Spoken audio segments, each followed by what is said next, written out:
Muito bem, aqui no bate-papo na Ferraz Eventos, nas nossas redes sociais, a nossa convidada é a mestra Adriana Piso para falar um pouquinho sobre a palestra que ela concedeu aqui ontem em Cuiabá, no Mato Grosso, tratando de um assunto tão importante que é a aprendizagem de crianças que têm o TEA. Ela falou sobre a comunicação, é isso que nós estamos fazendo aqui agora. Quanto desafio numa área tão importante, sobretudo nas séries iniciais, estamos falando de educação infantil, a porta de entrada da educação básica. Um abraço, bom dia. Bom dia. Primeiramente, gostaria de agradecer a Ferraz Eventos, em nome do Paulo, e também aqui o pessoal, né? O Silvio Fidelis, por conta aqui do evento da Undime, que realmente é pioneiro e que daqui partam muitos outros, porque essas crianças com autismo precisam de um novo olhar. Como é que foi perceber na plateia ontem, casa cheia, diga-se de passagem, nós colocamos um vídeo no finalzinho mostrando um pouco dessa movimentação, perceber que as crianças conseguem se comunicar. Eu pude assistir um pouco só da palestra, porque trabalhando não dá para acompanhar tudo. E eu pude perceber, no momento que você passou aquele vídeo, que as pessoas ficaram espantadas. Mas como? Comunicação? Como que eles se comunicam? Enfim. Então, na verdade, a gente falou sobre questões de comunicação, como é difícil a gente que é falante, ouvinte, né, pessoas que não temos nenhuma dificuldade, já nos comunicarmos. Então, temos muitos problemas em relação a isso em grandes empresas, por questões de comunicação, às vezes em relacionamentos, né, por falta de comunicação. E quando a gente tem uma criança que não consegue se comunicar, isso é muito ruim, porque a gente não sabe, na verdade, o que esse autista quer, de que forma a gente pode ajudar, ele não sabe pedir e as pessoas se angustiam muito. Então, a primeira dúvida que os pais chegam para a gente, e até os professores, ele vai falar? A gente não sabe, né, se ele vai falar ou não, mas a gente sabe que existem outras estratégias para a criança se comunicar.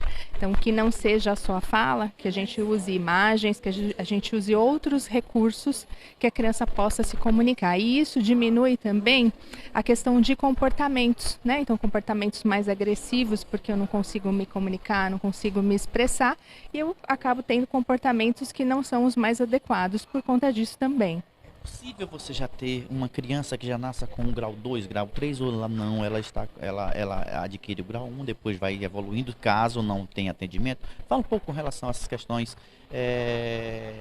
neurológicas, é isso? Me corrija se estiver errado, por Sim, favor. sim, genéticas também, né? Porque a gente não sabe quando o bebê nasce se ele vai ser um, dois ou três. Essa é a grande questão.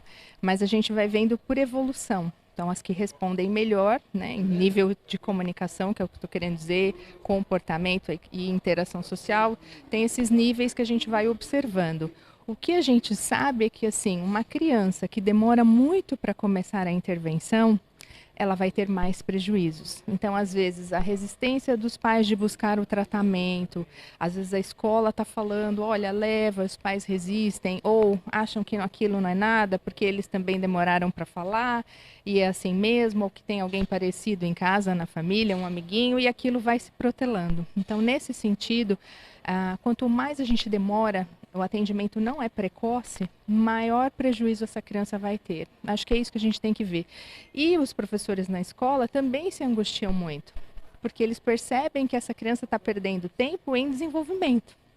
Então, isso é complicado, porque se ela é uma criança nível 1, ela tem provavelmente um bom funcionamento cognitivo e ela vai poder render bastante. A nível 2 e 3, a gente vai trabalhar. São graus mais severos, mas a gente sempre aposta que esse indivíduo aprende que ele pode melhorar, né, com as intervenções, que é sempre multidisciplinar. Então, eu como fono, a área da fono, a área da terapia ocupacional, psicologia, são áreas fundamentais para poder trabalhar com essa criança desde o início. Para falar um pouco sobre esses estudos, o que é que a professora pode trazer? Afinal de contas, o professor Rubens, que também é palestrante da Ferraz, trouxe ao lado da professora Alessandra discussões ampliadas com relação a esses estudos, sobretudo aqui no Brasil. Então, as coisas estão evoluindo, mas ainda a passos lentos, né? A gente sabe que o número de autismo tem aumentado, os diagnósticos também, mas a gente precisa aumentar as intervenções, melhorar o acolhimento dessas famílias, principalmente eu acho, porque é difícil primeiro você lidar com o diagnóstico e depois você digerir esse diagnóstico, e a fase mais difícil é saber lidar com a criança. Então, é o que eu comentei na minha palestra ontem. Se a gente não entender como esse autista funciona, fica muito difícil a gente lidar com ele, né? Porque a gente vai achar que aquilo é uma bobeirinha, que aquilo, imagina, ele não está incomodado com isso, mas realmente tem algumas coisas que incomodam, que atrapalham. É, fazer com que a família compreenda, não digo nem fazer, mas motivar a família a ela compreender a necessidade de buscar esse atendimento especializado?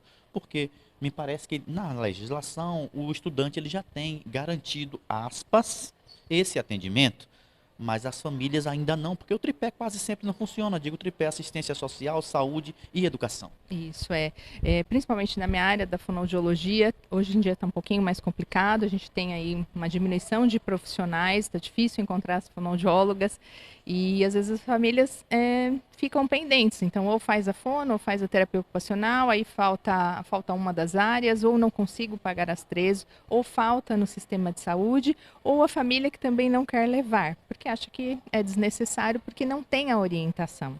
Então eu acho que eventos como esse, que são aqui pioneiros, vão aos poucos, né, dando essas informações. Falta muita informação para as pessoas. Hoje que a gente acaba vendo um autista ou outro em algum local, antes era muito mais difícil, então hoje você vê um autista pegando um avião e você vê que a criança grita e que realmente ela tem uma dificuldade, as pessoas olham ainda estranhamente, mas para quem já tem o conhecimento, você sabe chegar, tentar conversar, falar com a mãe, falar tá tudo bem, eu entendo o que você está passando, aquilo acalma aquela família e ela entra no avião, assim, poxa, alguém está entendendo o que eu estou passando. E quem sabe com essas, né, com eventos como esse, essas informações se divulguem mais e as pessoas passem a ter esse novo olhar para o autismo, porque ele, de fato, é um autismo, né, e tem níveis diferentes. Então, tem crianças mais graves e mais leves, mas a gente tem que saber lidar. Entre tantos transtornos que nós encontramos na sociedade, o autismo me parece não, as pesquisas já indicam que é o maior, né? Existe um maior número de pessoas autistas do que outros transtornos, né? Eu trabalho em Santo André, em São Paulo, na Secretaria de Educação Inclusiva, e o pessoal da secretaria comenta que assim, tinham muitas crianças dentro da inclusão que a maioria eram deficientes. Várias formas. Aí você inclui síndrome de Down, deficiência cognitiva, né? Deficiência mental leve, moderada. Porque pela ignorância eu não consigo lidar com os termos. Sem problema algum. E aí, hoje em dia, quando eles fizeram esse cálculo, se inverteu. Então, a gente aumentou muito o número de autismos e diminuiu as deficiências, embora todos estão na Secretaria Inclusiva, né? Então, isso traz para a gente um olhar que algumas coisas precisam mudar. Então, a educação está se adequando, o Santo André é pioneiro nesse sentido. Eu vejo ali a Secretaria de Educação Inclusiva muito à frente de outros locais. Específica e que, assim, a gente tem profissionais da área da saúde que rodam as escolas dando assistência aos professores, formação para esses professores e nós fazemos parte de um serviço multidisciplinar que serve à escola, que é o CAEM, né? É um centro de atendimento multidisciplinar. As crianças vêm encaminhadas da escola, a gente faz o diagnóstico e dependendo do diagnóstico eles vão para algumas redes de saúde, né? Então, por exemplo, o autismo é uma delas que vai para a saúde, por quê? Por conta da demanda. A gente precisa de mais terapias, eu preciso de um neuro que acompanhe o quadro, né, o caso, e nós ali estamos nessa assistência para a escola de alguns casos. Então, assim, aos poucos, os locais também vão se readequando. Eu creio que as prefeituras, os municípios, os estados vão ter que tomar medidas para conseguir lidar com essa nova demanda que chega.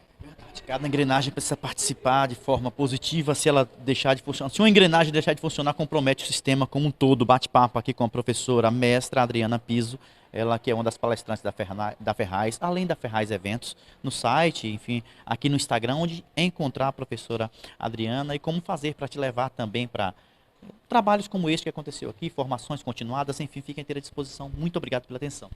Eu trabalho em São Paulo, né? Meu polo está lá por enquanto, mas pelo Instagram, adriana.pisofono, aí todo mundo vai me achar. E fazendo palestras aí para o Brasil inteiro, uma área que eu trabalho bastante também é a questão da aprendizagem, né? Transtornos de aprendizagem, dislexia, gosto muito, transtornos de linguagem. Então, além do autismo, as crianças que têm problemas de linguagem especificamente, problemas de fala, são as áreas que eu mais atuo e que eu mais gosto. Obrigada, viu? Nós seguimos juntos, como sempre, com os pés no chão e, é claro, o coração onde for preciso.